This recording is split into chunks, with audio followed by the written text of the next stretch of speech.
Pronto. Então, boa tarde a todos. Nós estamos aqui para o 37º webinário do PRINT da UFRN. São momentos muito especiais, onde a gente tem os pesquisadores, os discentes que têm feito a mobilidade, têm tido experiência no exterior através do PRINT, para nos contar um pouco sobre a experiência, sobre o trabalho que eles desenvolvem, têm desenvolvido ao longo aí desses anos de vigência desse projeto, que foi muito importante para a internacionalização dos programas da UFRN. Hoje o nosso convidado é o professor Zorano Sérgio de Souza, professor da Geologia aqui da UFRN, atua no programa de pós-graduação em Geodinâmica e Geofísica, e ele vai nos falar sobre os vulcões no Nordeste. O professor Zorano, ele tem uma experiência grande aí no exterior, em vários países, ele participou de missões, participou de pós-doutorado, fez pós-doutorado na França, na China, na Austrália, né? E aí o que nos chama muita atenção da experiência dele é justamente ele ter ido para um país que até pouco tempo atrás pouquíssimos pesquisadores brasileiros buscavam, né? Hoje a gente já tem muitas pessoas indo para a China, está aumentando a nossa cooperação, e é um país muito diferente do nosso. Talvez tenha algumas semelhanças, vamos ver se ele nos conta algumas, né? E ele vai falar um pouco sobre o trabalho que ele desenvolveu e essa experiência de internacionalização do PRINT, para o trabalho dele, para os contatos e as parcerias. Então, Zorano, a palavra é sua, estamos aqui atentos. Obrigado, Fernanda. Boa tarde a todos. Deixa eu... Então, vulcões no Nordeste do Brasil, né? Então, essa fotografia inicial destaca o Pico do Cabugiro, né? Que tem um relevo que chama a atenção para quem viaja no interior do Rio Grande do Norte, né? Então, é um dos exemplos dos vários edifícios vulcânicos que tem na região, justamente o tópico que eu vou falar agora, né? Então, eu vou apresentar em 4 módulos a minha trajetória. Depois, por que estudar rochas vulcânicas? Terceiro tópico, vulcanismo no Nordeste do Brasil. E, por fim, a Universidade de Geociências da China, onde todo o trabalho experimental, né, que vai ser tocado aqui, foi obtido nesta universidade, né? Tá, a minha trajetória. Fui formado aqui na UFRN em 84, um mestrado na Universidade de Rennes, doutorado na UFPA e pós-docs, como a Fernanda falou, na França, na Austrália e, ultimamente, né, recentemente, na China. Magistério, estou na UFRN desde 89, entrei como auxiliar 1 e agora sou titular, né, com disciplinas na área de magmatismo, vulcanologia, né, mas também de geoconologia, petrografia. Já orientei 28 TCCs, né, 39 alunos de iniciação científica, 13 mestrados, 5 doutorados, e fui visitante na Universidade da Geociências da China em 2009 e 2013. Experiência de campo no Brasil, né, e no exterior, então, Argentina, Austrália, Nova Zelândia, França, Índia, China, né, e na Coreia do Sul. E pesquisador do CNPq nestes períodos, né, em termos de publicações, são 59 artigos completos, né, dos quais 25 quales A1, A2. 2 livros nacionais, 2 capítulos, várias apresentações em eventos, né, e colaboração científica, que é importante no Brasil, né, com várias universidades citadas aqui, no exterior também, né, e administração, participei da coordenação do curso de graduação de Geologia, da pós-graduação em Geodinâmica e Geofísica, e atualmente estou reassumi na coordenação deste programa. Bom, por que estudar rochas vulcânicas? Eu listei 3 tópicos principais. Pelo interesse científico e acadêmico.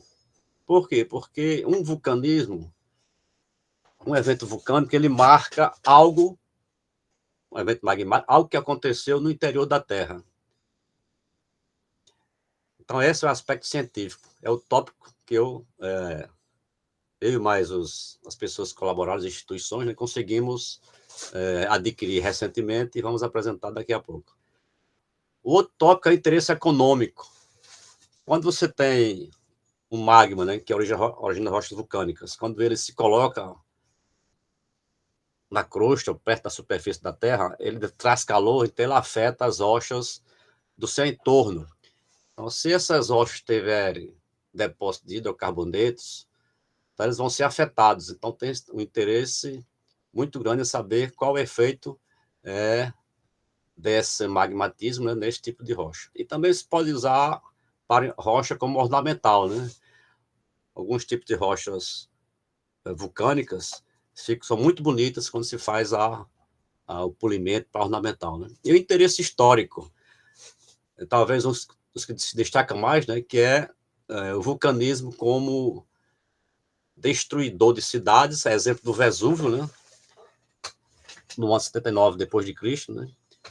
E também erupções anteriores que destruíram completamente cidades, como Santorini no Mar Egeu, né, e o Krakatoa na Indonésia. Então, 3 tipos básicos de interesse, né? Então, aqui é um exemplo do Vesúvio, né? Aqui é a Baía de Nápoles, e aqui e essa figura aqui ao lado é uma pintura, né, de 1822. Um pouco antes tinha havido uma erupção, né? Então, observe, a que altura atingiu a coluna de material ejetada pelo vulcão, né? Então, essa próximo da Baía de Nápoles, 3 cidades muito conhecidas foram soterradas, né? Pompeia, Herculano e Estábia. Então, tem uma história interessante, que tem o Plínio chamado do Velho, e o sobrinho dele, Plínio Novo. Então, eles estavam na praia, na Bahia, na água do mar, né? Quando ocorreu a erupção. Então, o Plínio Velho se aproximou para ajudar ou pesquisar alguma coisa. Só que ele foi sufocado pelos gases. E o Plínio Novo, o sobrinho, escreveu um dos primeiros relatos de erupção violenta, né, da história. E o Plínio Novo que escreveu um quase geológico, né, um texto.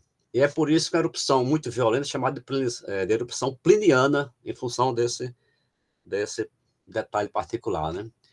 Um outro exemplo que é muito bem clássico de vulcanismo muito explosivo é do Krakatoa na Indonésia. A erupção mais violenta foi em 1883. Então, piroclástico quer dizer material quente e fragmentos que são ejetados e atingiram 27 quilômetros de altura. A temperatura da Terra baixou 1 grau centígrados. E as pessoas a 15 quilômetros tiveram o tímpano rompido. Então, foi realmente uma erupção violentíssima. E esse aqui é um desenho, né, feito 5 anos depois, de algum espectador, né? Observe como é que ele registrou, né? Então, vou mostrar 2 exemplos aqui. Um exemplo de um vulcanismo explosivo.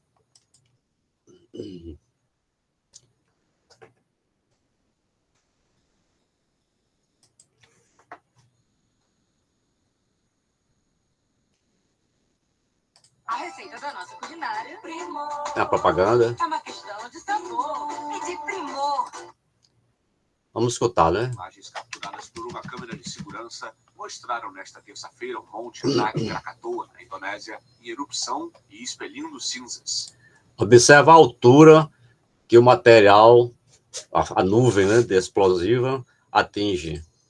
De acordo com autoridades, o Monte Anak Krakatoa, que significa filho de Krakatoa, entrou em erupção 4 vezes em poucas horas. O fenômeno provocou uma coluna de cinzas de mais de 2.500 metros de altura. As autoridades indonésias não relataram um balanço de feridos nem de danos após a erupção desta terça-feira. 2018, a cratera Anak Krakatoa desabou parcialmente após uma enorme erupção que levou a um tsunami que matou mais de 400 pessoas.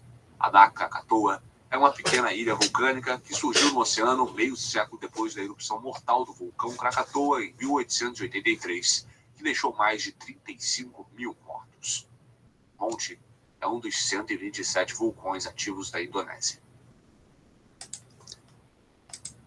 E o outro, no caso agora, é um vulcanismo não explosivo.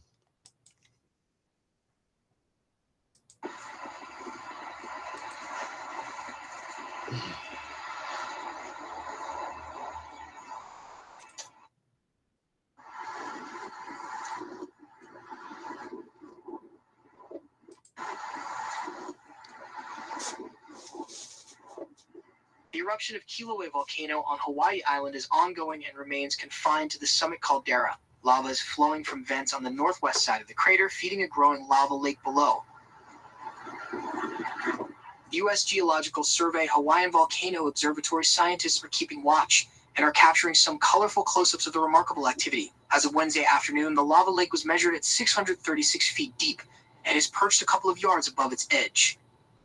A rainbow added to the scenery on Wednesday. HVIDO scientists are monitoring the ongoing eruption from within an area of Hawaii Volcanoes National Park that remains closed to the public for safety reasons. Bom, são dois exemplos, um de vulcanismo explosivo, o outro não explosivo. Esse não explosivo é característico do Havaí. Então, eu mostrei esses dois para situar o caso que nós vamos apresentar, né? Então, aqui são as placas tectônicas, né, do globo terrestre, e o que está marcado com bolas vermelhas são vulcões ativos. Então, essa porção que eu estou realçando aqui chama Cinturão do Fogo, no Oceano Pacífico, aqui os continentes. E na parte continental, no caso da Eurásia e da África e da América do Norte, tem vulcões no continente, né? Então, e aqui são exemplos clássicos, né, que são estudados no Congo, Santorini, né, atualmente na Grécia, né, o Vesúvio, a Islândia, né, que tem um vulcanismo muito ativo no meio do oceano, Yellowstone nos Estados Unidos, Krakatoa na Indonésia, né, e aqui a China. E nós estamos exatamente aqui nessa posição do asterisco, né, essa parte branca é a América do Sul. Observe que aqui não tem nenhuma bolinha vermelha, ou seja, em tese é uma área, em termos de vulcanismo, a área inativa, não tem vulcanismo ativo, né? Na verdade, houve, né? É isso que vamos mostrar agora. Então, vulcanismo no Nordeste do Brasil. Então, esse é um mapa, não se preocupe com as cores aqui, estou destacando que tudo que é colorido aqui, marrom, vermelho, preto, são rochas muito antigas, do chamado Proterozoico e Arqueano, são rochas mais antigas do que 541 milhões de anos. E essa parte amarela são rochas mais novas, né? Inclui as dunas, por exemplo, né? E o nosso caso do vulcanismo, destaquei 3 porções. Uma porção aqui, a norte, forma uma linha mais ou menos este-oeste, é de Fernando de Noronha, vai até o entorno de Fortaleza. Até Fernando de Noronha tem rochas com de 13 a 1 milhão de anos. Ou seja, é um vulcanismo de 1 milhão de anos, geologicamente é novo, né? Mas não é ativo. Em torno de Fortaleza, 35 milhões de anos. Aqui na região de Recife, tem outro vulcanismo um pouco mais antigo, né? 102 milhões de anos. Mas eu quero destacar a área estudada, que justamente é essa linha aqui, mais ou menos norte-sul, né? Que vai desde Macau, aqui no litoral do Rio Grande do Norte, até próximo de Campina Grande. Então, essa região aqui, essa linha, mais ou menos norte-sul, é que eu vou mostrar no mapa seguinte, que é este aqui. Bom, então, destacando aqui as cidades, principalmente para vocês se localizarem, então temos Macau aqui, Natal está aqui, né? Natal, Macau, Açu e Panguaçu, Campina Grande aqui, e Boa Vista, o estado da Paraíba também aqui. Então, essa faixa aqui, com essas cores diferentes, são vários exemplos de corpos vulcânicos com diferentes idades e diferentes formas. Então, destaquei aqui derrames. O que está em verde são derrames. Aqui, aqui, aqui. Então, Então, derrames são o quê? São magmas que chegam na superfície e escoam calmamente, como aqueles do Havaí. É chamado de derrame, né? São características de magmas não explosivos. Nessa parte norte e na parte sul. Na parte central, tem um grande número de ocorrências de corpos na forma de plugs. Plugs quer dizer o quê? São corpos cilíndricos, né, que chegaram em pequena profundidade. E diques são corpos como tábuas, são corpos tabulários, verticais, que se colocam em pequena profundidade.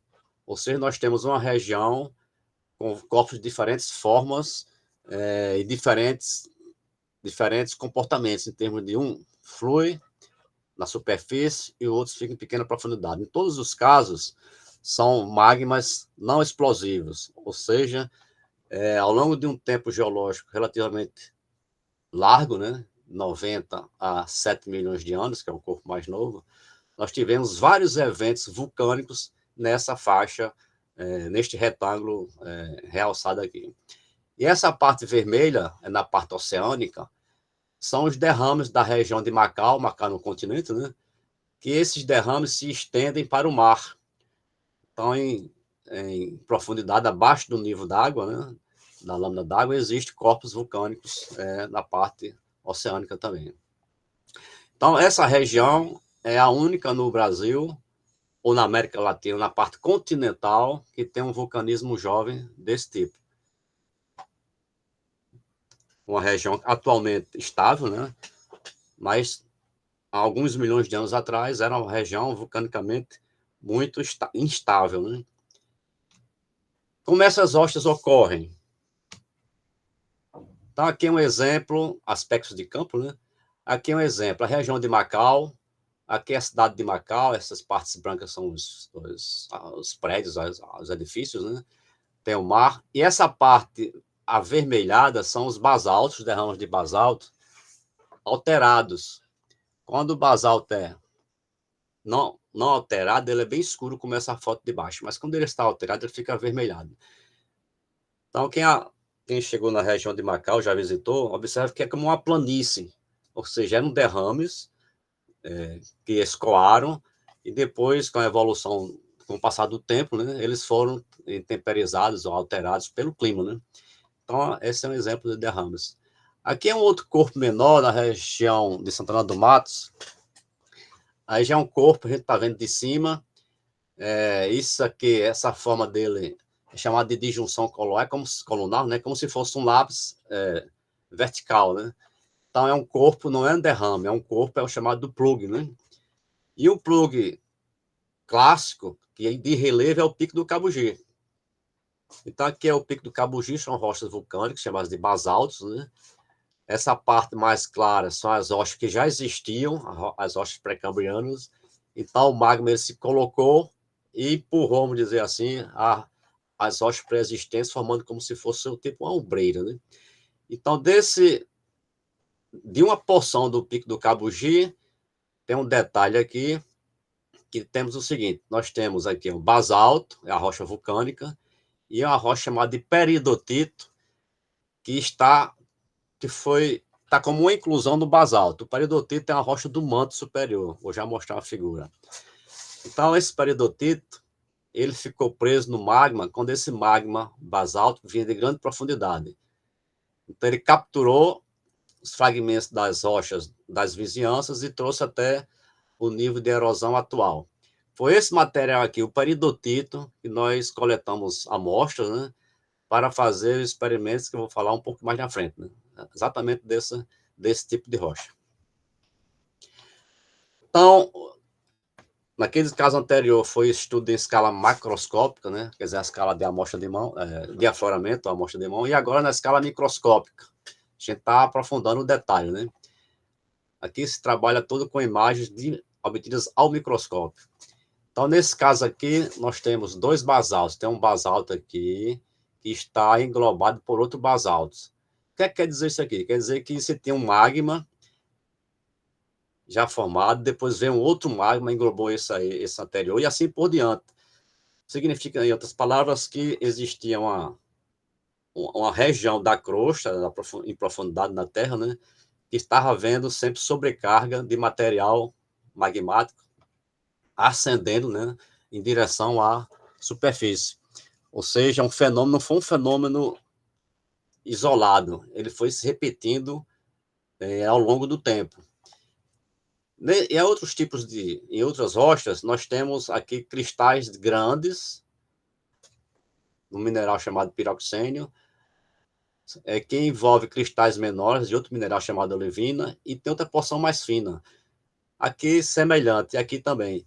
Então, essas características permitem se interpretar vários estágios em que os cristais foram se formando, e você consegue, a partir da composição química desses minerais, saber com uma estimativa razoável a profundidade, né, e a temperatura em que eles se formaram.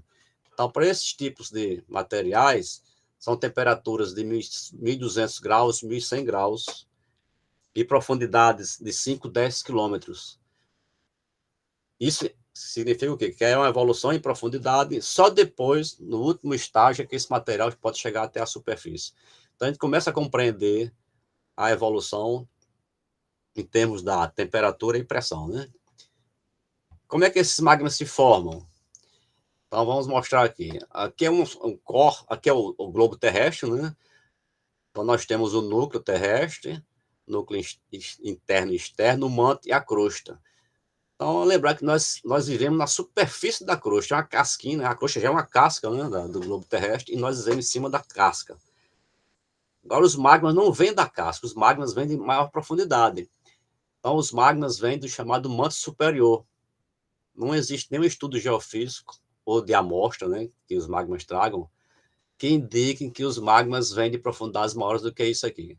Então, todos os magmas mais profundos vêm do manto superior. Aí aqui é um detalhe. Então, de um corte da crosta continental, aqui é um exemplo que se adequa bem ao nordeste do Brasil, né? Nós temos a crosta continental, alguns lugares tem serra, tem montanha, outros não, né? E mais embaixo nós temos o manto. Então, a crosta é separada do manto pela uma descontinuidade chamada de morro. E essa crosta continental, mais uma porção do manto superior, chamada de litosfera.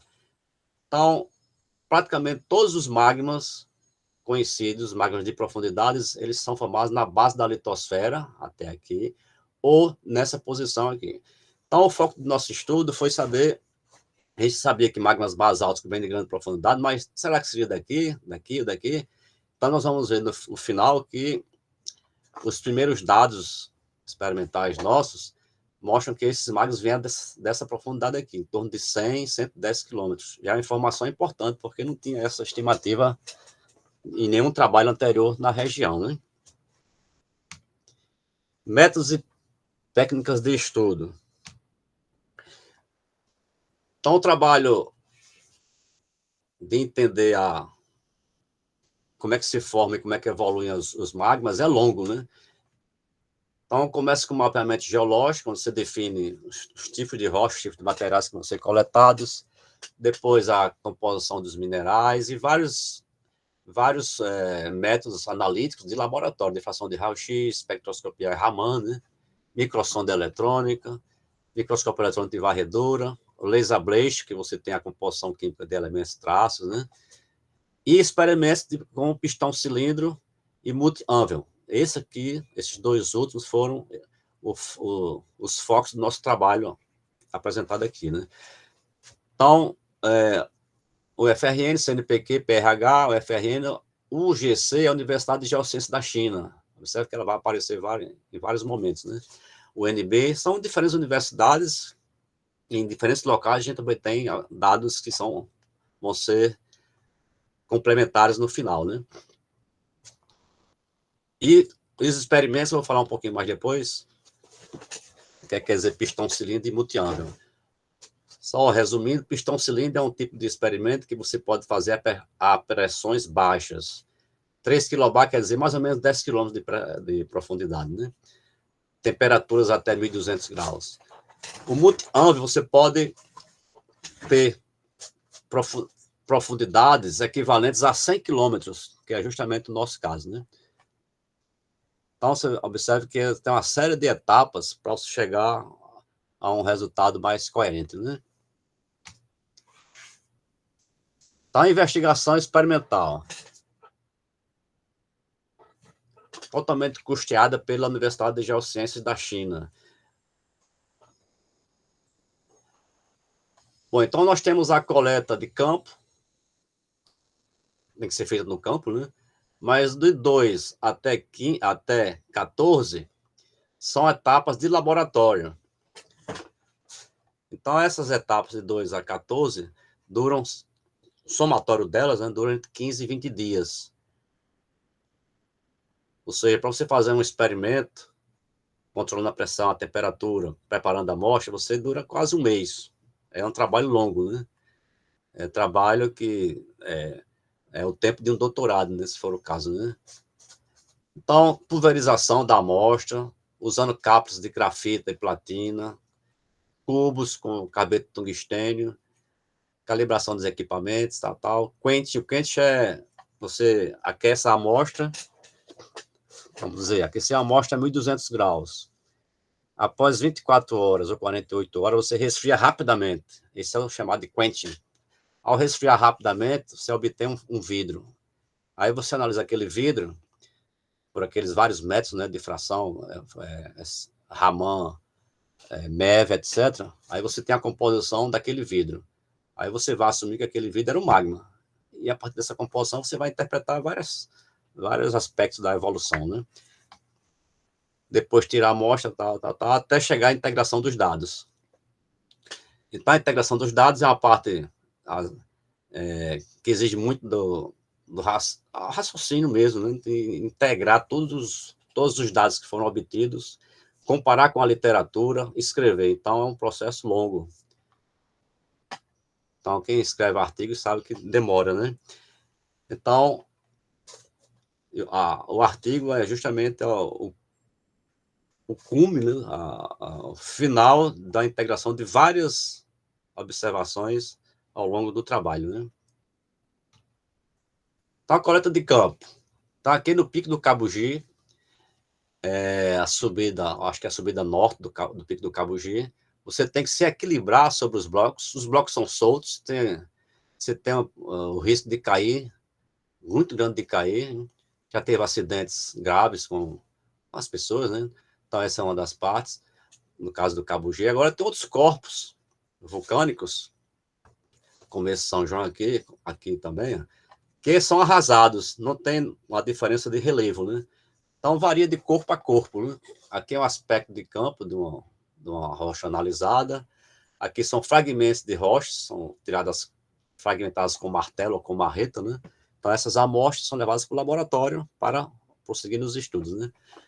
E nessa figura aqui nós temos, neste solo, esse solo é o solo de alteração da rocha basáltica, rocha vulcânica, né? Com 2 alunos, observe como está seco aqui, né? Foi no verão. Samir foi um dos alunos que fez o mestrado nessa região. Atualmente está na Federal de Roraima.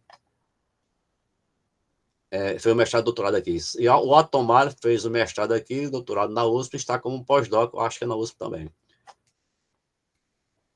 Laboratório. Então, o laboratório tem a parte de fragmentação, né? Você fragmenta, começa fragmentando com martelo, depois tem o chamado de britador, que você fragmenta a dimensão menor, né? E depois tem um moinho que você transforma em pó. Tem um moinho pequeno, isso aqui foi de um moinho maior, né? Observa o tamanho dele. Esse pó. Esse pó aqui que vai ser colocado para secar e que vai ser colocado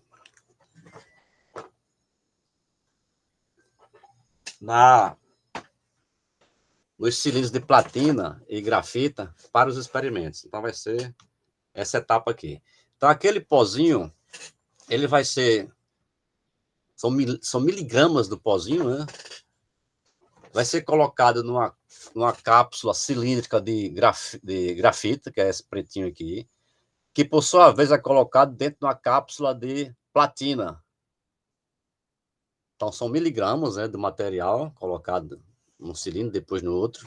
Depois tem essa máquina aqui é um professor da universidade que coloca fazendo isso, né? Então, coloca a amostra em alguma posição aqui, liga, passa uma corrente e essa corrente solda a base da platina. Depois vai para outro lado, né, e solda também. Então, fica um pequeno cilindro de platina externo, né? Mas dentro tem a grafita e dentro da grafita tem a amostra. Então, aqui é como se pega a amostra do equipamento. Aqui era um estudante de doutorado que ajudava. Coloca um líquido, depois esse líquido endurece e vai ficar a amostra pronta para a fase seguinte, que é do polimento. Então, aqui é a fase de polimento. Aqui, polimento, né? Então, aquele material é polido na mão. Você fica aqui, tem que sentar mesmo, fica polindo na mão.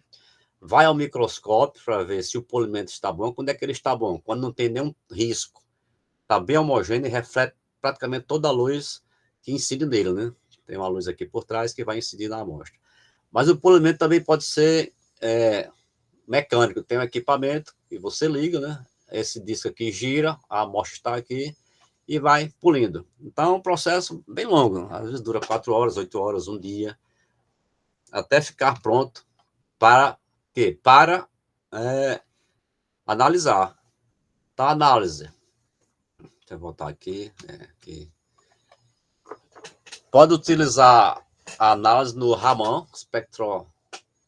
espectroscopia Raman, aqui está o equipamento, né? A amostra está aqui, aí tem uma luz violeta, ou esverdeada. Essa luz vai incidir no material, o material vai refletir com diferentes energias, né? Então, essa diferença que vai indicar os diferentes tipos de materiais. A mesma amostra vai para o microscópio eletrônico de varredura. Aqui a amostra que está sendo colocada aqui. O Angião é um estudante que estava fazendo mestrado e foi trabalhar agora no Congo, né, na empresa chinesa. Então, no MEV, você escolhe os elementos que você supõe que tem na amostra. Então, nós escolhemos magnésio, silício, sódio, níquel, potássio, cálcio. De acordo com a quantidade, né, dos picos, você vai saber o tipo de mineral. Então, por exemplo, aqui tem muito magnésio, o pico de magnésio muito maior do que o silício, então o quê? É uma olivina. Quando é o contrário, vai ser um ortopiroxênio. Quando tem muito cálcio, é um plagioclase, é um clinopiroxênio, né? Então, você vai começar a ver os diferentes materiais em termos qualitativos. Em termos quantitativos, vai ter que ser analisado por microsonda eletrônica ou laser ablation, né? Então, o experimento com baixa pressão é o pistão cilindro. É um experimento em que você simula o que acontece ou aconteceu em pequena profundidade, até 8 km, 10 km de profundidade, né? Então, aqui é o equipamento, né? A amostra está colocada aqui dentro. Esse equipamento aqui, ele regula a pressão e tem uma corrente elétrica, né, que você regula também para saber, eu quero fazer a 1000 graus, não, eu quero fazer a 1100, 1200 e assim por diante. E aqui é um desenho esquemático da amostra. Então, a amostra pequenininha aqui, observa o tamanho aqui, né? Está em milímetro, né? Ela é contornada por brometo de nitreto de boro e óxido de magnésio. Esses materiais, eles são resistentes à temperatura e à pressão. Então, eles impedem que a amostra, por exemplo, que a amostra exploda ou tenha uma contaminação. E a grafite fica contornando tudo, não escapa nada, né? Quando escapa, quando tem algum problema de fraturamento ou explosão aqui, devido à má colocação desses materiais, você tem que refazer o experimento todinho.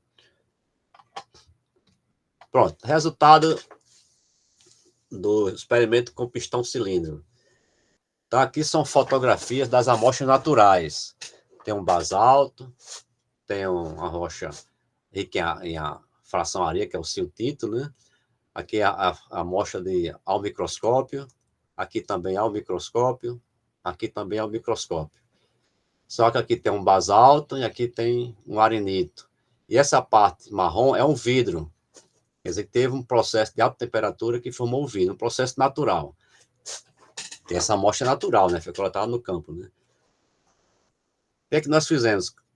Pelos experimentos, com temperaturas de 1.100 graus aproximadamente, e essa profundidade, 3 kB a pressão, né? Profundidade mais ou menos 10 km. A gente obteve material do experimento que se assemelha ao vidro que está aqui, São naturais, né? E os minerais no meio do vidro são minerais alongados, como agulhas aqui, natural. Então, houve uma analogia muito boa entre o experimento e a rocha natural. Então, isso permitiu interpretar que, quando esses magmas se colocaram em pequena profundidade na crosta, eles estavam a temperatura de mais ou menos 1.100 graus e a profundidade era, no máximo, 10 km. Resultados importantes, com resultados absolutos, né? Resultados matematicamente corretos, que você pode extrapolar para várias outras ocorrências, né? Aí eu experimento com alta pressão, chamado multi-anvil, ou multi-bigornas, né? Então, aquela foto do xenólito de peridotito do início da apresentação foi aquela amostra.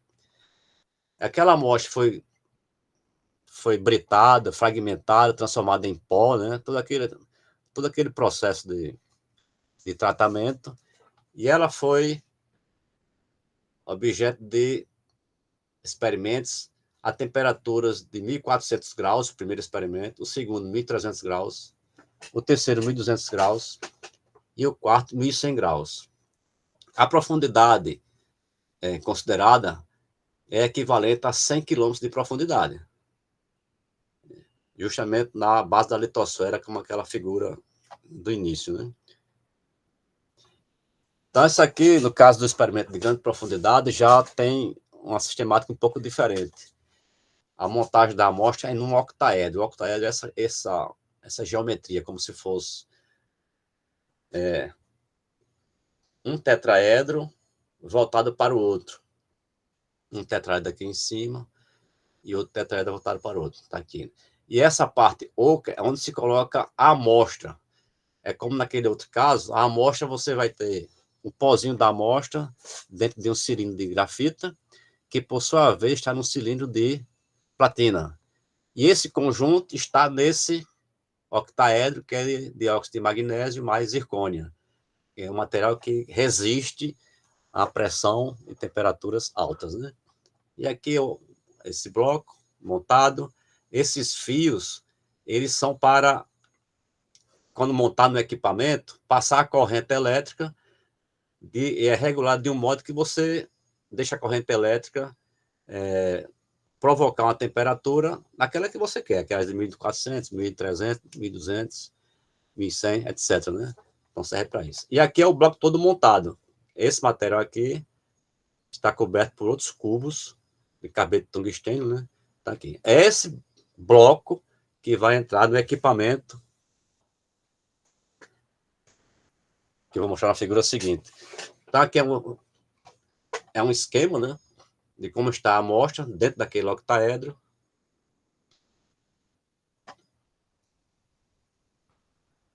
Então, aquele bloco cúbico, né, aquele conjunto é colocado no equipamento, é esse equipamento aqui, fechado, a amostra está aqui dentro.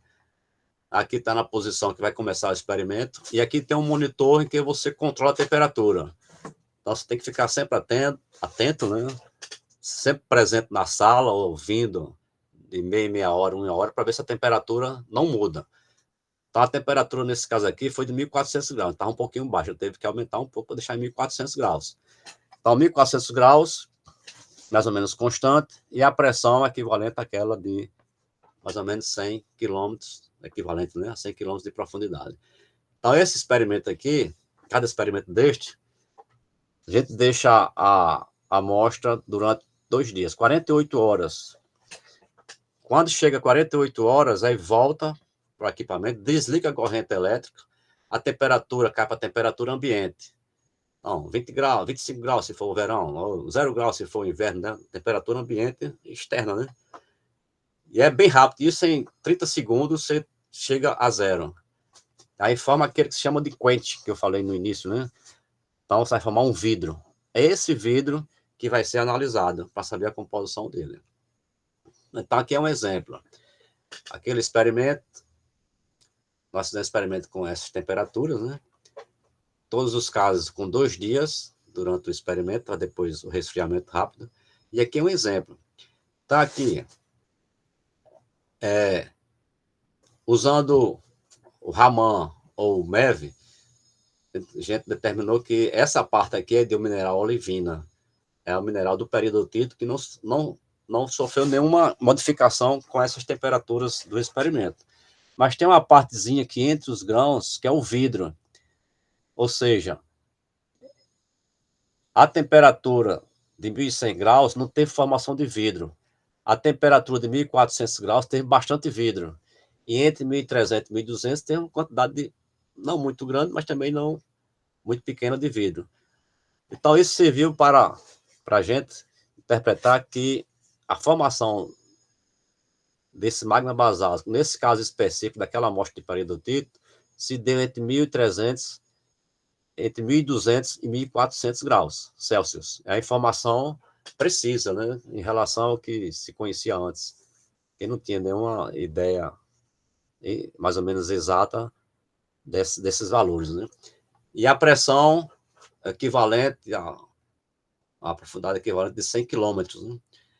Ou seja, é necessário fazer mais experimentos, aumentando um pouco a profundidade ou diminuindo também. E pode ter uma variação de profundidades no que esse magma se forma, né? Então, resultados. Então, quando você junta os dados de campo, a forma de ocorrência desses corpos, os dados de microscopia, os tipos de minerais, o efeito nas rochas que já existiam antes, né, quando esse material chegou, a composição química das rochas, então se interpreta que os magmas tinham baixa explosividade. Não eram magmas violentos, como aquele do Krakatoa, por exemplo, né? Aí seriam basaltos, magmas basaltos, tipo Havaí. Bom, ou seja, nessa região não existe nenhuma evidência de ter magmatismo explosivo ou pliniano tipo Vesúvio, mas do tipo Havaí. Gerados em profundidades de aproximadamente 100 km, temperaturas 1.200, 1.400 graus, né?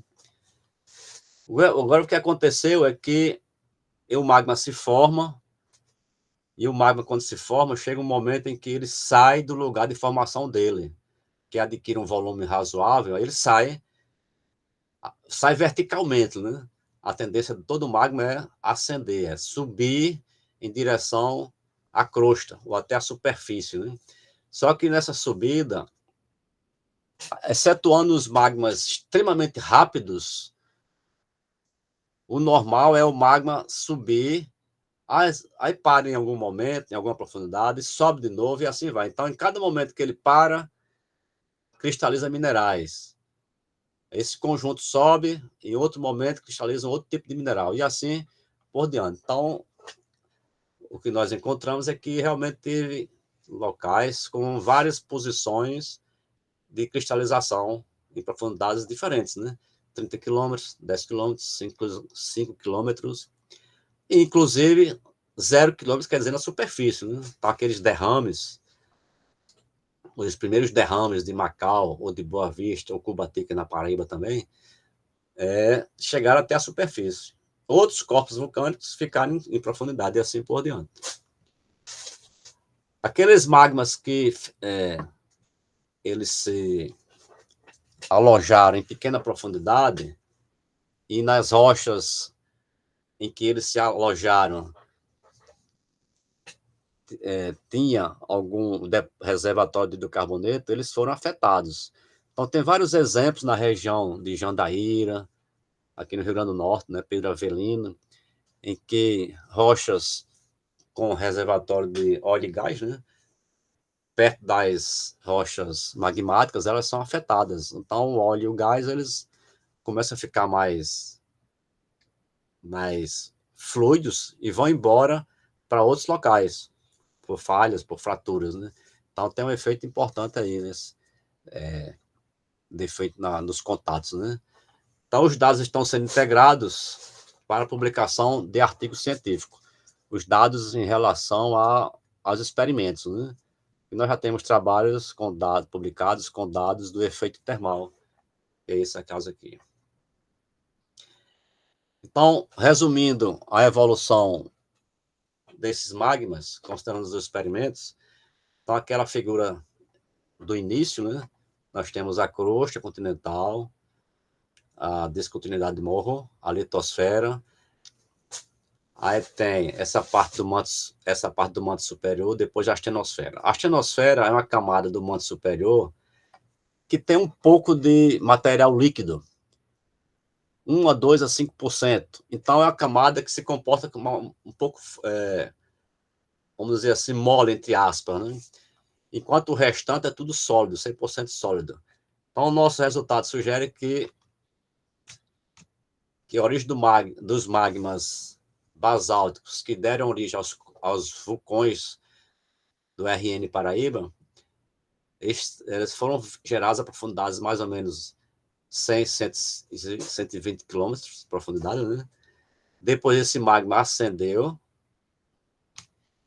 sofrendo vários processos de cristalização em diferentes profundidades razoáveis aqui, 30 quilômetros, 20 quilômetros, depois podendo chegar até a superfície, que é essa posição, essa última etapa, né? Bom, então, esses resultados de experimentos foram obtidos na Universidade de Geociência da China. Aqui é o nome, a grafia em chinês, né? E aqui é um site, quem estiver interessado, esse site tem muitas informações, é em inglês, está em inglês, e tem muita procura por estudantes estrangeiros para fazer doutorado especialmente, né? Então, acho que quem tiver interessado, ou até fazer a cooperação científica para uma missão de estudo, por exemplo, pode entrar no site e indagar, né? Na China tem 2 universidades de geociência, com esse mesmo nome. Tem em Beijing, que é a capital, e tem Wuhan. Eu fui para a cidade de Wuhan. Tá, agora interessante, né? Que para pessoas interessadas em chegar na China, às vezes você sabe que fica longe, mas como é que chega lá, né? Então, nós estamos no Brasil aqui, a China está do outro lado. São 11 horas de diferença para mais lá, né? Então, de Natal, nós estamos agora, você pode pegar um voo para a Europa, e da Europa, geralmente, o voo da TAP, você desce em Lisboa, Frankfurt, Paris, e depois vai para a China. Se for para Beijing, ok, mas se for para Wuhan, tem que pegar um outro voo. Em Natal, não tem voos internacionais para a Ásia. Você tem que ir para São Paulo. Então, o que eu fiz foi pegar para São Paulo, de São Paulo para o Catar, do Catar para a capital Beijing, depois para Wuhan. Outra alternativa é de São Paulo, África do Sul, Austrália, China. Ou Natal, São Paulo, Santiago, atravessa o Oceano Pacífico, Nova Zelândia, Austrália e China. É um voo ultra longo, né? Então, esses voos, estes percursos, geralmente são 4 voos e dura entre 25 e 30 horas de voo dentro de avião, né? Claro que ele tem as conexões. Então, é um voo muito longo, você tem que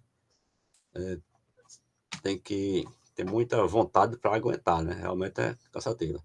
O visto é presencial, antigamente você podia mandar o passaporte, agora não, é presencial, você tem que levar os documentos. Consulados em Recife, São Paulo, Rio de Janeiro. Você entra com os documentos, deixa lá, depois volta para receber. Ou sim ou não, né? Geralmente é aprovado, né? Bagagem.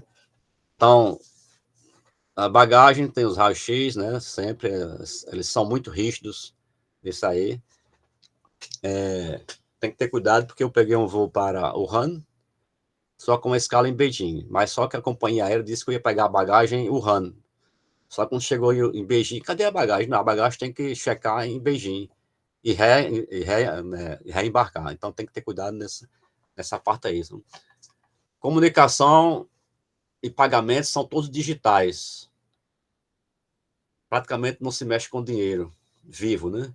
Exceto nos mercadinhos, assim, as banquinhas no meio da cidade, mas restaurantes, o RU, restaurante universitário, por exemplo, é todo digital, né?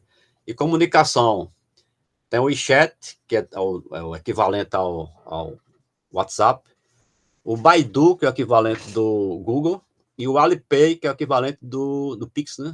Do Pix. Então, você esqueça Google, você esqueça WhatsApp, Instagram, etc. Tudo que tem uma influência americana, você não vai conseguir usar, né? Moeda, então, um real equivale a 1,3 yuan, né? Chinese yuan. É o yuan a moeda, né? E $1 são 7,3 yuan. Então, é um país que você gasta... Eu fiz uns cálculos, a metade do que se gasta com comida aqui, você gasta lá. Aqui, realmente, as coisas são muito mais caras.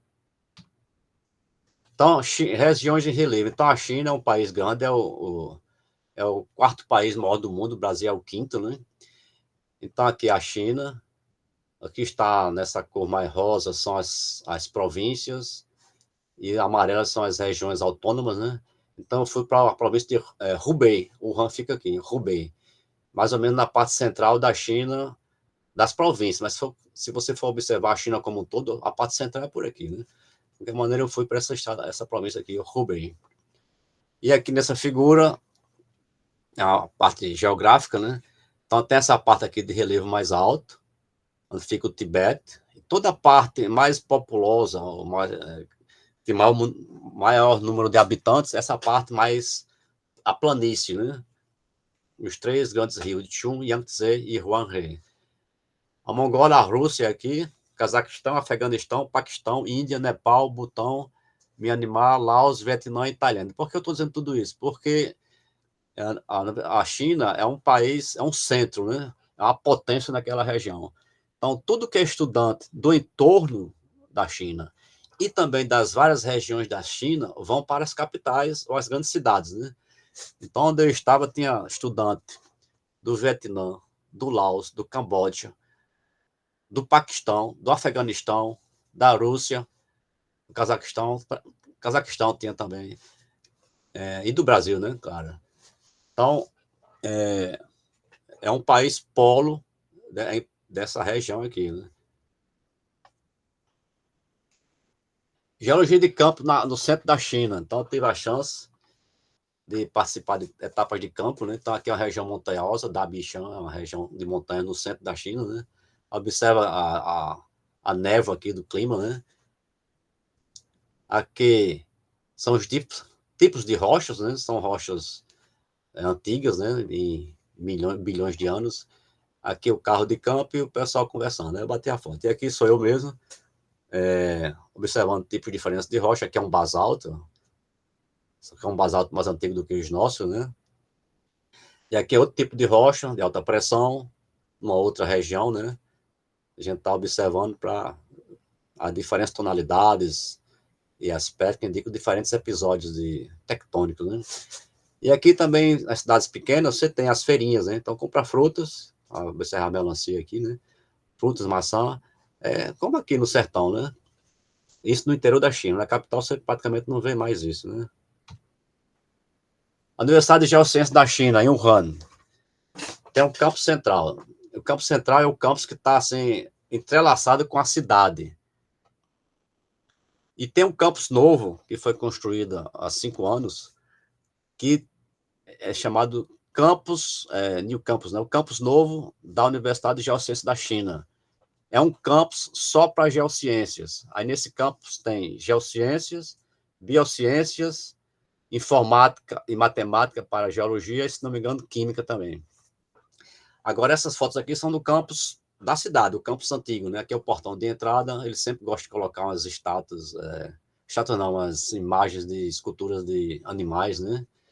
Aqui é o bloco dos pesquisadores e visitantes, e na frente dele tem um lago, né? Então tem esse reflexo muito bonito, né? E aqui estudantes comemorando uma colação de grau, né? E aqui é a saída do restaurante universitário, isso no campus antigo, né? Tava um pouco frio, né? Então você vê aqui a quantidade de gente, é muita gente. Ainda nesse campus central, tem um pessoal adepto do Tai Chi Chuan, né? O Tai Chi chinês, toda manhã, eles ficavam umas 2 horas fazendo todos os movimentos possíveis lá, né? Achei muito interessante. O Tai Chi Chuan, ele é muito bom para o equilíbrio físico e mental, né? Também tem a parte mais de luta, né? Aqui é uma sala de estudo de alunos, observa aqui microscópio, como nós temos aqui, uma estantezinha, a amostra traseira do campo, né? Vê que também é meio desarrumado, né? A sala de geologia, né? Aqui é um café da manhã, a cidade de Wuhan, os apartamentos são pequenos, né? São bilhões de pessoas, né? Então, as famílias que têm as crianças, elas descem, ficam na rua, a mesinha baixinha, as cadeiras baixinhas, e tomam café da manhã ali, tranquilo. É como se fosse a casa delas. E é muita gente que faz isso. É o Rio Yangtze, aqui é a cidade de Wuhan, aqui é um navio, né? Aqui tem a ponte que atravessa. E aqui o pessoal se senta, solta balão, se concentra. Então, o Rio Yangtze é um dos maiores rios da China, né? Justamente o rio que tem as 3 barragens, as 3 gargantas, né? Lá mais para o norte. É esse rio aqui. Agora o campus novo. Tá, aqui é o RU, um dos RUs, tem 3, né? Esse aqui tem 3 andares. Vou mostrar depois outro RU que tem só um andar. Esse aqui é o bloco, inclusive o bloco que eu fiquei, é o bloco de estrangeiros. Nesse campus novo, se não me engano, tem 12 blocos de estudantes. Um bloco só, um único bloco que é para estrangeiros, e os outros blocos para estudantes de várias porções, vários lugares da China, né? Vem tudo que é lugar da China para outros blocos, né? Então, nesse bloco aqui, era só estrangeiro, então tinha russo, tinha pessoal do Camboja, pessoal do Vietnã, da Jordânia, do Paquistão, tinha muita gente do Paquistão. Então, tudo que é estrangeiro, visitante ou pesquisador estrangeiro, se hospeda num bloco aqui, né? O Instituto de Geociências, o novo, né, do campus novo, aqui à frente dele, aqui dentro dele, tem um painel com algumas porções em inglês, né? Aqui é outro restaurante, só tem um andar térreo, esse é o mais usado, né? Fica bem no centro. Aqui é um escritório, as salas bem amplas, né? Com estante, cadeiras, tem espaço exagerado, eu acho, até para os pesquisadores e visitantes, né? Exagerado, mas muito bom, né? Você fica à vontade, né? Aqui já começa um aspecto interessante e diferente, confraternização do final do ano. Lá não tem o Natal e Ano Novo como aquilo, né? Então, o Natal, eles fazem alguma coisa só para, acho que para marcar a data em si, mas não a festividade, né? Então, o que eles fazem aqui, ó? 29/12 aqui. Tem umas comidas, né? Mas eles cantam, chamam um para cantar, para fazer adivinhação, bate muita palma, ri muito. É muito interessante esse tipo de confraternização deles, né? Com quem tiver no instituto, né? Eu, por acaso, estava lá e fiquei no meio, né? Observe que era um clima frio, né? Final de dezembro aqui, todo mundo de casaco. Como era o efeito do Natal são essas coisas que pregam na parede ou penduram, que, em resumo, quer dizer boa sorte, felicidades e assim por diante, né? Não tem um Natal do estilo ocidental, né? E nem o Ano Novo, né? O Ano Novo oriental, especialmente do chinês, é o Ano Novo lunar, né? Então, este ano, o Ano Novo foi 10 de fevereiro, e não 1º de janeiro, como aqui, né? Aí sim, quando é o Ano Novo lunar, eles passam 1 semana, 2 semanas, é feriado geral. Fecha tudo. Dentro do Instituto, achei interessante que tem um painel com vários membros da cúpula, né, os mais produtivos, resumindo de onde ele veio, em que periódicos publicou, o que é que ele faz, o que é que já fez, né? Então, é isso aqui. Inclusive, no meio tem um americano, tem um americano, é o Kusk. Eu me lembro de estrangeiro, é isso aqui. Aqui dentro do Instituto, no 4º andar, tem uma sala em que você vai tomar chá e pode ler periódico científico aqui nessa prateleira. Eles têm uns prints, né? Então você vai tomar chá, vai conversar, discutir alguma ideia. Eu falei chá porque realmente é chá, não tem... O café nosso aqui, o café tradicional, né? Não... Você tem que procurar muito para poder encontrar em algum mercadinho. Agora, chá tem tudo que é tipo, né? E tudo limpinho, né? E aqui que eu achei uma coisa interessante é que o reitor esse aqui, Zhang Weili, no dia 31 de dezembro, 9 horas da noite, ele já estava agendado, né? Todos os alunos do Campus Novo, quem quisesse ir, né? Foram para um ginásio só para ouvir as palavras dele de Bom Ano Novo. O reitor, né?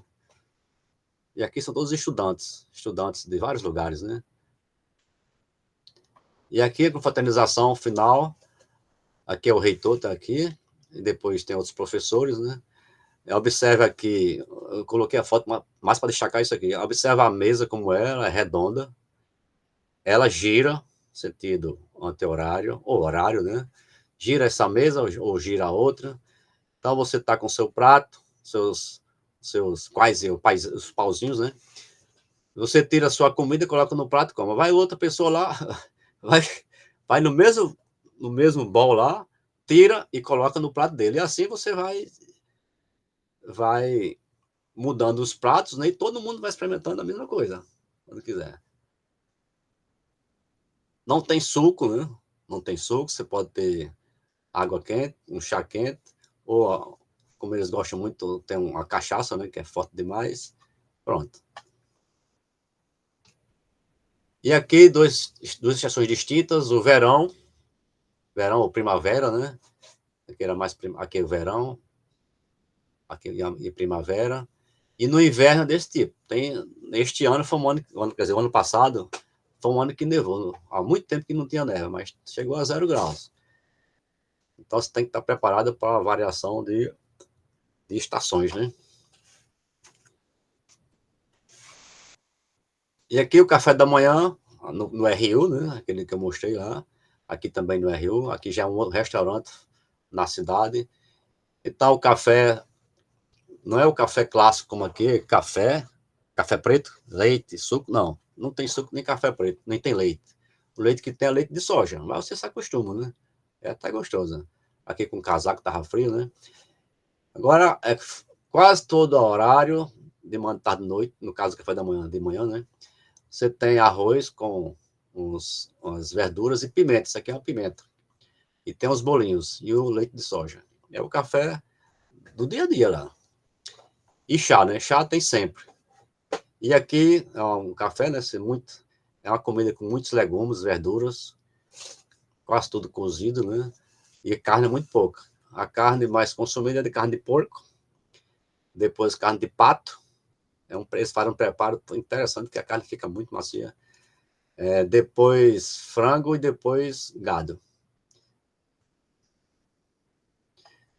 Beijing é a capital, né? E vizinhanças. Tá, a Praça da Paz Celestial, vale a pena visitar, é muito bonito, né? Quando tem as solenidades maiores da China, o presidente leva para cá, né? E que tem gente de todo lugar do mundo, e da China também, né? Aqui a Grande Muralha é outro que vale a pena visitar, tem muita gente. Isso aqui é uma vila que eles preservam, mais para efeito turístico, né? Preservam mais ou menos como era na idade dos imperadores, 1600, 1700 do ano, né? Então é um local interessante também. E aqui, eu não degustei, mas quem gostar de um petisco, tem esse petisco aqui, que é de escorpião, né? Então, no centro de Beijing, muito comum ter isso aqui. Bom, então, o apoio para esse projeto e para esse projeto de experimento e também para etapas anteriores, né? Então, teve o nosso programa de pós-graduação, Geodinâmica e Geofísica, o curso de Geologia, Departamento de Geologia. Profex foi um programa da Petrobras em 2004, se não me engano, e começou a coleta de amostra, Petrobras. FINEP, né, projeto do FINEP, ANP, PRH, CNPq e a Universidade de Geociências da China. Algumas referências usadas, tem alguns trabalhos nossos, tá aqui em negrito, né?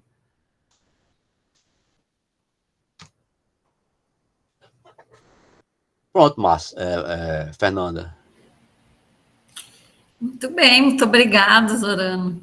Foi muito interessante assistir. Espero que tenha agradado aí.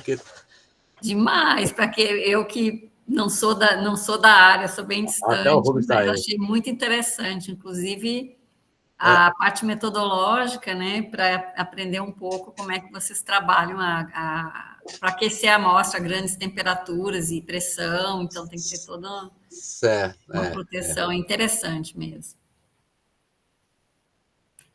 Bom, o professor Rubens está presente, eu quero abrir para todos os presentes e para o professor Rubens também, quem quiser fazer alguma pergunta, algum comentário, está aberta a palavra, está facultada a palavra. Sugestões para melhorar? A sugestão é ir de novo, e sempre, né? Aceito. Aceito, né? Muito bem, obrigado, Zorano, né, pela sua disponibilidade, né, de estar aqui conosco hoje à tarde. O Zorano já coordenou várias vezes o programa de pós-graduação em Geodinâmica e Geofísica, foi membro durante vários anos aqui da comissão de pós-graduação e esteve nesse último momento, nessa última estadia na China, sem o financiamento da CAPES, do PRINT, do CNPq, ou seja, conseguiu financiamento próprio para viabilizar o seu projeto de pesquisa, né? Ele passou aqui antes de viajar, disse que ia para a China e tal, e de repente eu escutando o rádio de manhã, né, escuto alguém falando sobre vulcão, né, pessoal, ele já voltou, né, depois é que eu descobri que não, né?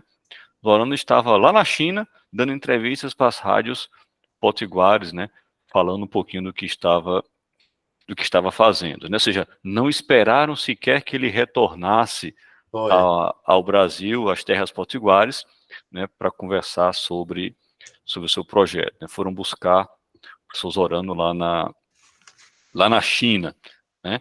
O professor Fábio também estava presente aqui, não sei se ele caiu. O professor Fábio é professor da ECT, lá do programa de pós-graduação em Ciência e Engenharia de Materiais, Zorano, e já há um certo tempo que manifesta o desejo de fazer um pós-doutorado na China, né? Aí ele ficou muito interessado quando eu falei para ele que você ia falar um pouquinho, não apenas sobre o que você faz, que não está longe daquilo que é de interesse de engenharia de materiais. É claro que a gente usa as rochas como matéria-prima, né, para fabricação de indústria eletrônica, revestimento cerâmico, né, componentes cerâmicos de uma maneira geral, mas as técnicas de caracterização que você usa são as mesmas técnicas que nós usamos, né? Então, assim, de uma maneira bem simples, do ponto de vista científico, você está interessado em saber como é que houve a formação ali, qual é a profundidade dessa rocha, para saber a idade dela, né? E de onde é que em que profundidade a gente tirou. Aí você faz uma série de caracterizações e simulações aqui e lá na China, né? Agora, de uma maneira geral, Zorano, você acha que é a segunda vez ou a terceira que você vai lá na China, né? Terceira. E me falou também ontem, na prévia, que foi prévia. feita, né? Na prévia, né? Que tinha ido também fazer uns projetos algum momento na Índia, né?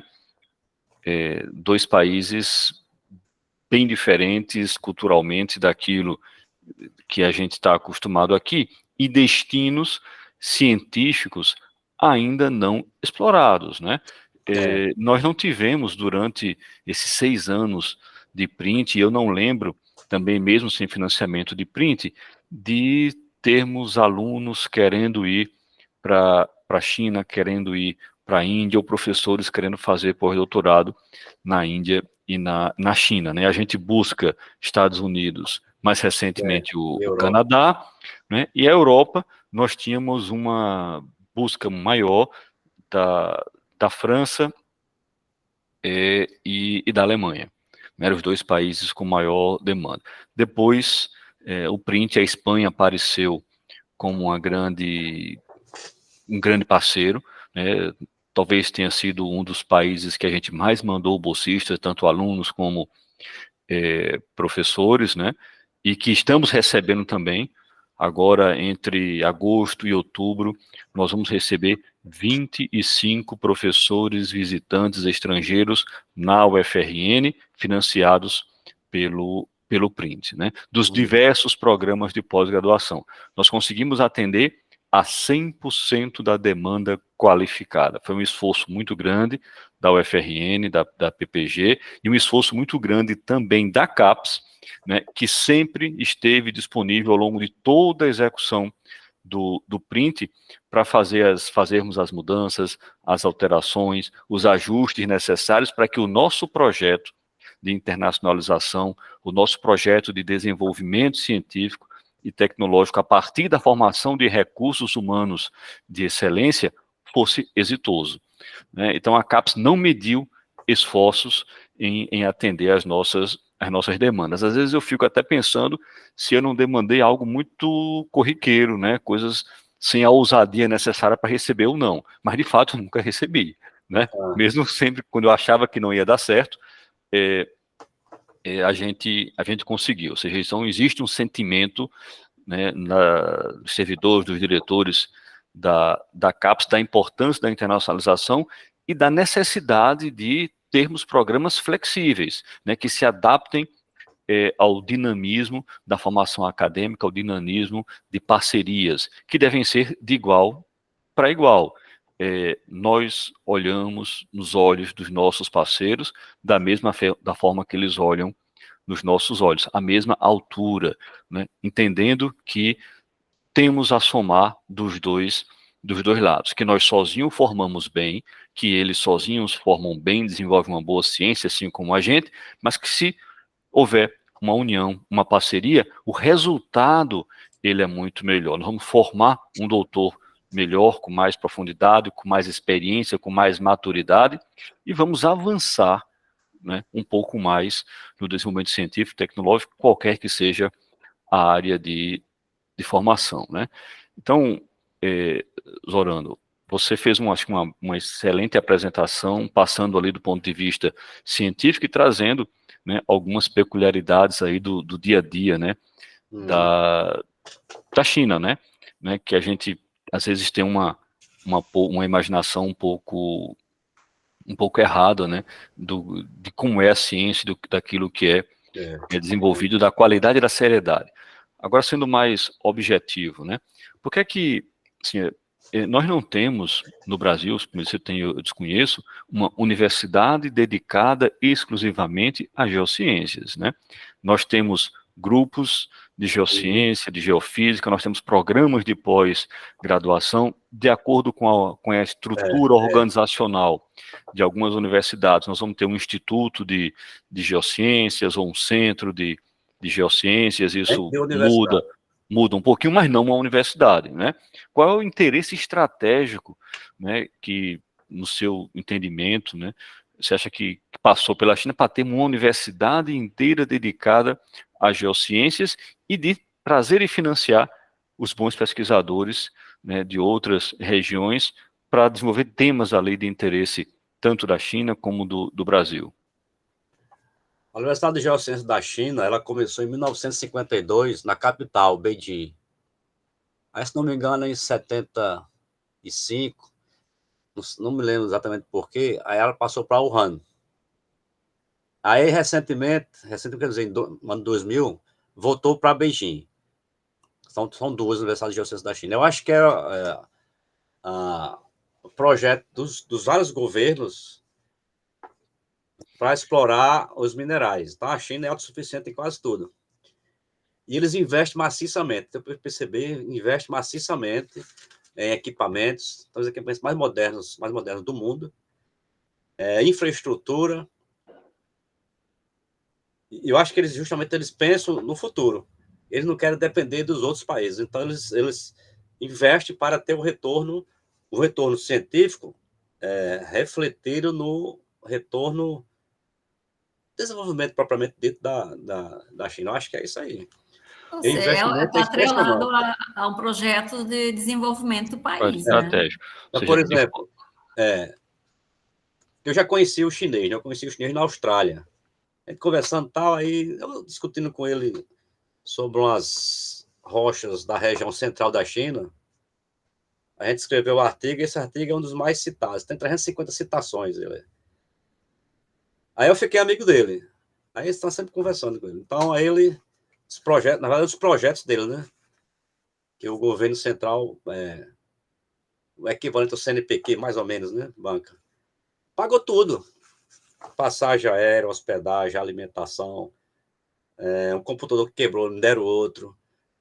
Pagou tudo. Então, eles perguntam, tem mais gente para vir para cá que está interessado? Eles querem mais pessoas, entendeu? Então, no caso do Fábio aqui, tem um rapaz que eu trabalhei com ele no experimento, Xiao Wang, que trabalha com materiais. Entendeu? Então, é só tentar contactá-los, vamos introduzir um ou outro e explicar. Né? Mas eu acho que é uma proposta do próprio governo mesmo, de investir maciçamente. E está investindo em tudo, parte elétrica, veio o carro elétrico, já colocaram o homem no lado escuro da Lua, entendeu? Investimento estatal. Eu acho que a diferença é essa. Estatal, claro que eles exigem, né? Eles investem, mas querem resultado. Né? É uma percepção estratégica de que a não dependência deles enquanto país está fundamentada no desenvolvimento científico. Né? Em todas as áreas. Uhum.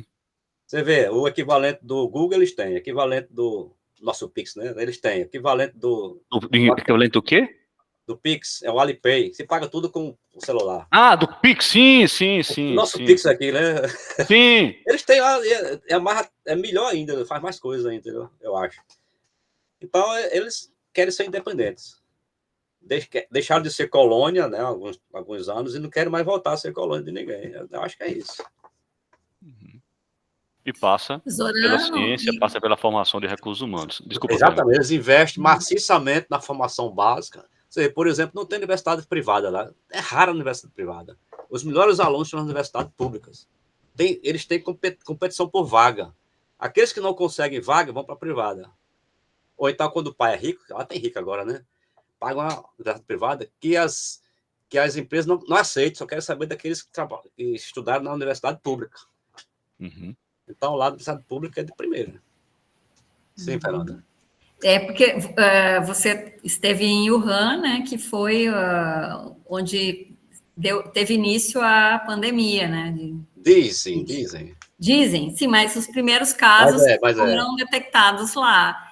A minha pergunta é, assim, agora, né, 2023 que você teve, qual é, assim, como se percebe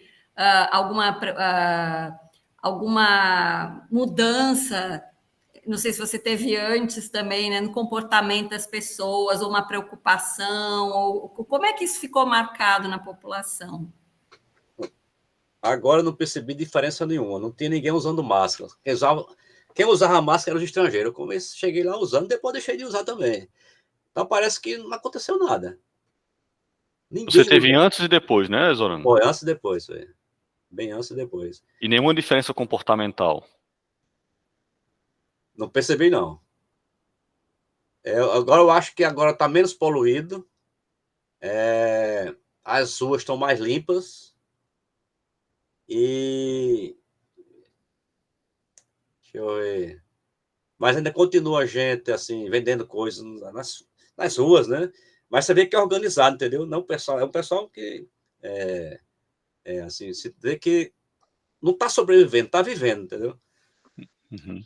Outra coisa que da outra vez não prestei atenção, eu fiquei muito, muito isolado numa residência. Dessa vez o chinês ia comigo para o centro da cidade, a gente ia no metrô, tal, que funciona, certo? Limpinho, funciona. É que eu não vi um acidente de trânsito. Aqui, quando eu saio de casa para gente pro campus, quase todo dia tem acidente. Não vi um acidente de trânsito. Dizem que você dirige mal, né, Zorano? Com o olho fechado. Você, rapaz. Nesse sentido, é bom andar de metrô, é melhor andar de metrô, né? Não vi nenhuma moto atravessando assim, na sua frente, ou de lado, onde você menos espera. Não vi isso aí. É impressionante o negócio. É aquela multidão, são bilhões de pessoas, né? Uhum. Mas parece que é um caos ordenado, sabe? Por exemplo, quase não tem semáforo. Aí vem um carro aqui, vem outro aqui do ponto, vai bater. Aí no final um cede. Esse cede, entendeu? Então, é uma cidade. Mas eu acredito que deve ter uma regra para regra... parar, porque senão, assim, em algum momento vai dar um problema, né? Eu acho que eles são preparados desde a infância. Vai chegar um posto, um tem que ceder. Aí, eu não vi uma batida. Não vi ninguém, nenhum motoqueiro no chão com acidente. Não vi. Essa redução de poluição, né? Você atribui a quê? Assim, a sistemas mais sustentáveis, a carro elétrico, Não sei. Tem muito mais carro elétrico lá agora do que antes. Tem. Eu não sei se tem mais, agora porque tem muito carro não elétrico, né? Híbrido, combustível fóssil, né? Tem muito também. Tem carro da Volkswagen, carro da Toyota, carro da Hyundai. E tem muito carro do BYD, né? BYD, né? Que é do chinês mesmo, né? Tem uma mistura danada. Né? Os metrôs funcionam perfeitamente, 24 horas, que é gente demais, né? O horário certinho, sabe? Agora tem vezes que é tanta gente que você fica em pé empurrando no outro, mas é um empurra educado, sabe? Até onde eu me lembro foi educado, não foi de... Aqui no Brasil você até briga, às vezes morre, né? Do ônibus do metrô, né? Bem, vamos, para a gente não polarizar muito, né, Fernanda? Abrir para quem quer fazer algum questionamento, quer fazer algum comentário, algum aluno seu que esteja já de malas prontas para fazer um doutorado de sanduíche na China. Vai ter que começar a comer com comida sem carne. E com inglês você circula bem? Circula, resolve quase tudo. Que tem lugar que as pessoas não falam inglês, né? Então você tem que arranhar uma palavra ou outra em chinês, pelo menos saber dizer não, quero, por favor. Tô com sede, tô com fome, pronto. Aí você escapa. Mas tem que ter cuidado, porque no centro da cidade quase nada é em inglês, é tudo em chinês, né? E não é o chinês pinha, aquele que você escreve em letras ocidentais. É inglês, o inglês é o chinês tradicional mesmo, né? Com aquelas... somos os símbolos, né? Você se perde. Álcio.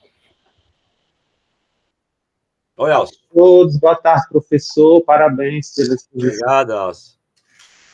Eu estava escutando aqui a fala esses comentários que o senhor estava fazendo sobre a China e que me levou a fazer uma provocação no sentido da internacionalização, da compreensão e do conceito da internacionalização.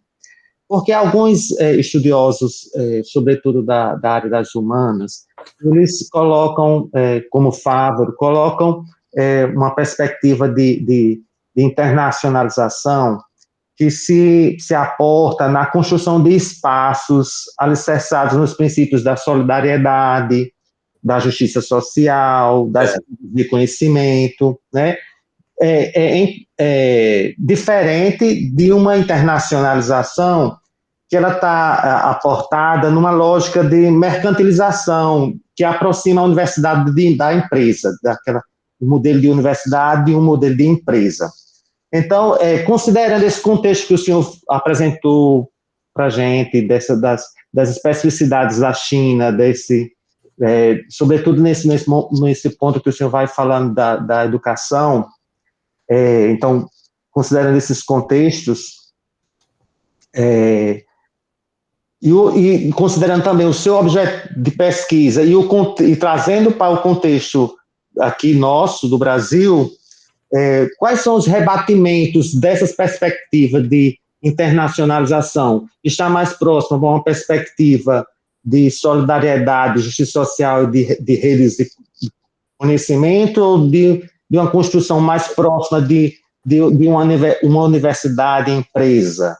Como o senhor vê isso, a partir da sua experiência lá na China? Universidade empresa? Não, a cooperação que eu senti é uma cooperação de ganha-ganha, sabe? Um lado ganha, o outro lado também ganha, em termos de trocar experiências, sabe? Então, aí, não sei, ganha em aspecto científico, mas no final também vai ter aspecto econômico, né? Então, eu não sei exatamente, assim, aonde você quer tocar, sabe? Entendeu, Alcio? Entendo, professor. Era mais nesse sentido do seu relato da sua experiência, ele está mais próximo. Então, o senhor percebe mais próximo de uma experiência que leva para um conhecimento para a empresa, ou Certo. O de seguinte, impacto social, as universidades lá, onde eu estava, pelo menos, tem muita interação com empresas.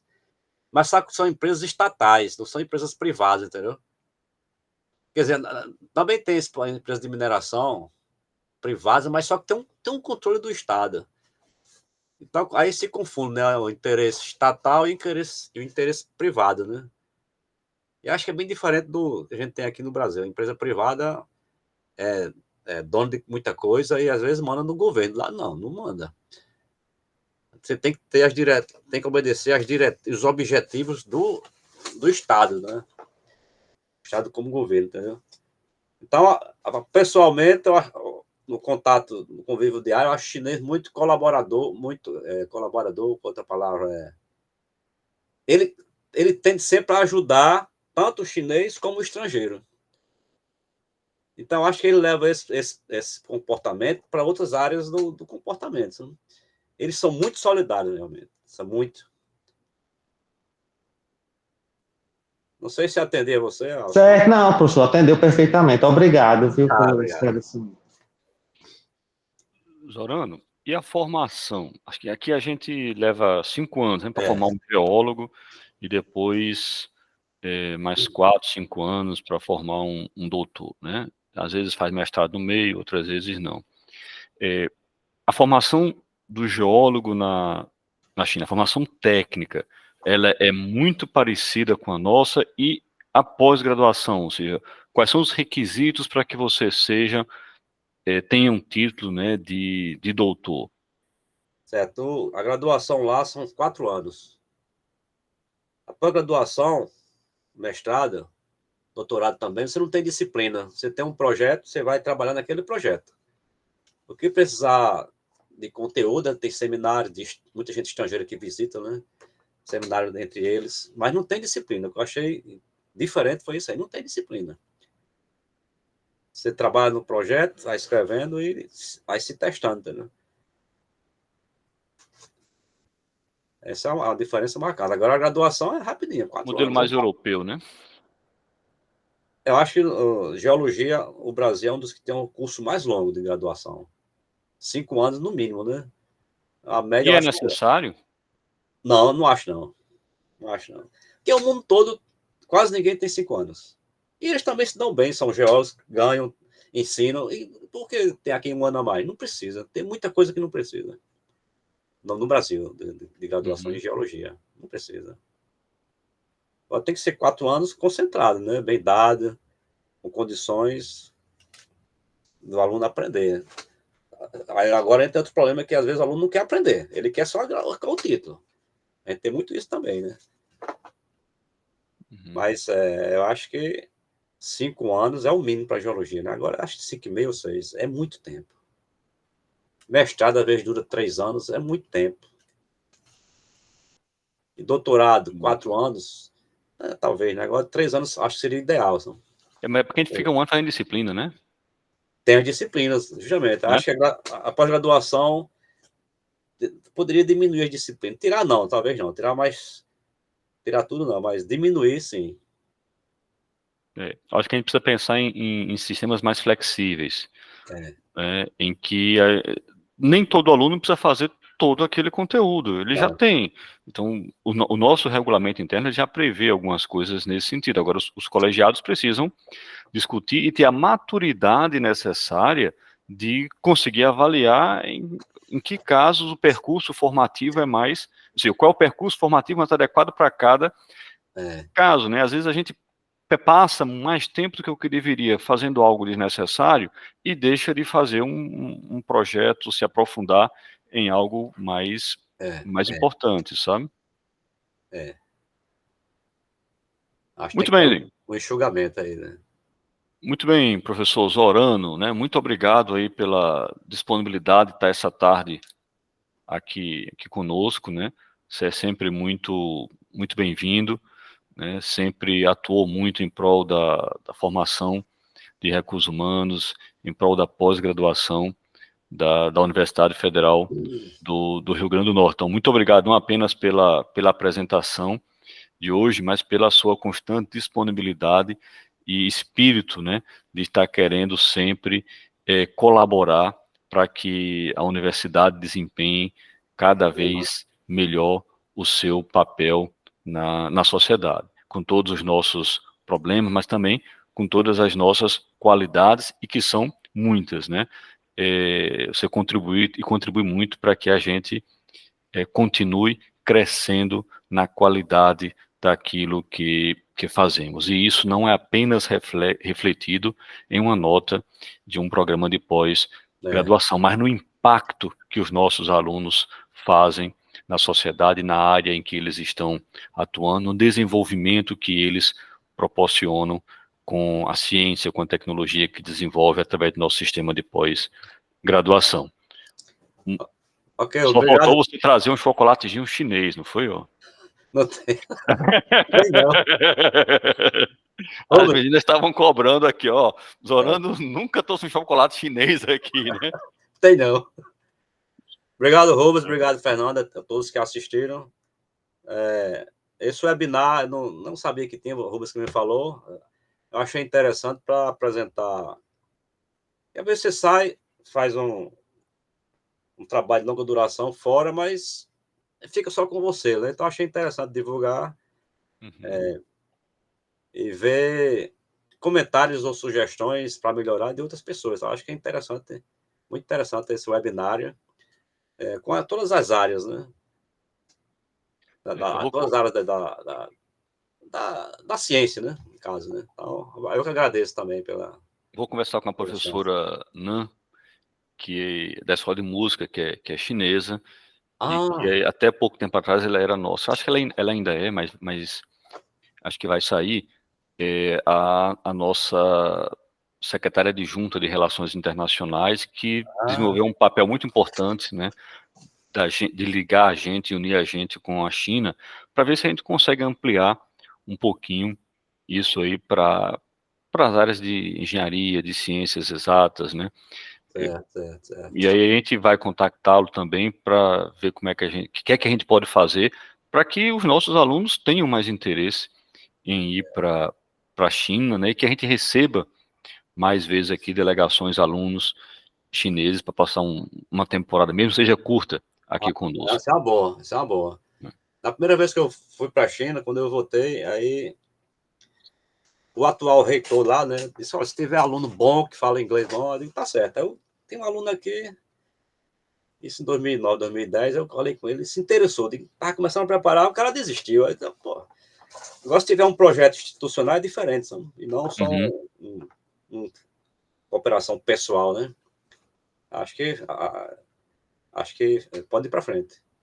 Sim. Eles têm interesse em mandar alguém para cá, para isso que eles querem novidades, eles querem aprender e voltar para o país. Isso que eu achei interessante também.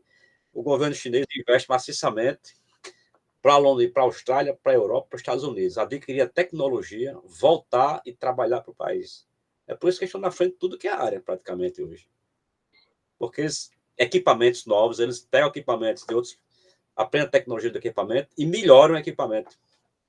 Uhum. Então, várias áreas da geociência, eles estão lá na ponta, como experimento, né?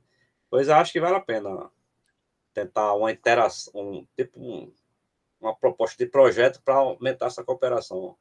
Manda aluno e traz. E professores também, né? Não, também. Também. Beleza.